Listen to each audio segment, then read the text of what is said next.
Bonjour, dans cette vidéo, nous allons voir toujours plus avec le skin. Pour commencer, on va créer un cercle. Ce cercle, je vais le mettre en mode Open Arc, 180 comme valeur arc angle pour obtenir un demi-cercle. Et on va mettre tout simplement 4 divisions. Ce sera les points de contrôle minimaliste, on peut considérer une sorte de low poly. Et ici, je vais mettre une subdivision. Cette subdivision va me permettre d'avoir un arc de cercle beaucoup plus lisse et beaucoup plus enrichi en termes de nombre de points. Je vais maintenant créer un profil avec un autre cercle. Ici, je vais faire circle pour qu'on puisse bien le visualiser.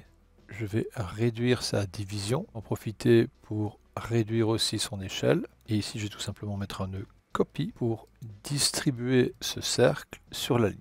Je reviens sur le cercle d'origine et je choisis un alignement qui me permet de le distribuer tout le long de la ligne, de telle manière à ce que si je mets un skin, j'obtiendrai une épaisseur. J'enlève la grille pour une meilleure lisibilité, je vais ajouter le skin.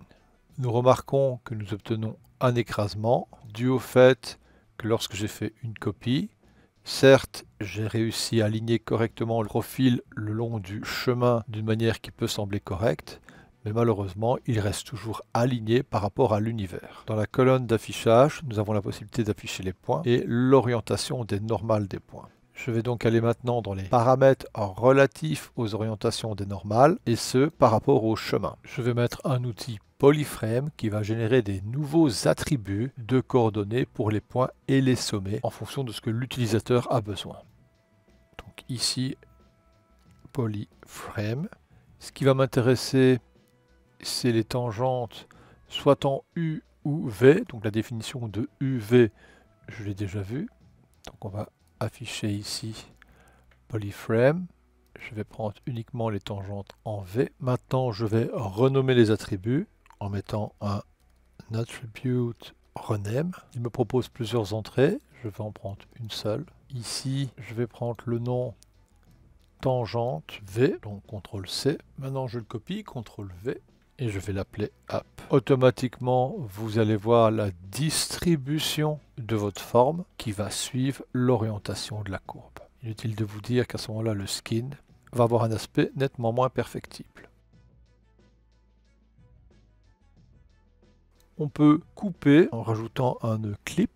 Le clip, en fonction de sa position, va couper automatiquement l'arcade, si jamais vous voulez par exemple la déposer sur le sol. Nous remarquons que les normales sont orientées vers l'intérieur. Vous pouvez dans ce cas-là, autre astuce, revenir dans Copy et modifier la rotation sur Z sur 180 degrés. Attention, n'oubliez pas de cocher Transform Cumulate pour qu'il prenne en compte cette nouvelle réorientation des normales. Après le clip, je vais rajouter tout simplement un Polyfill pour boucher les extrémités en utilisant l'option Single Polygon. Je vais désactiver l'affichage des points et l'orientation des normales. Je peux revenir sur le cercle, modifier le profil du cercle et son nombre de segments. Je peux revenir sur le cercle chemin, sélectionner des points. Si je bascule en mode filaire, je vois ici les points qui sont en low polygon étant donné qu'ils sont avant le subdivide.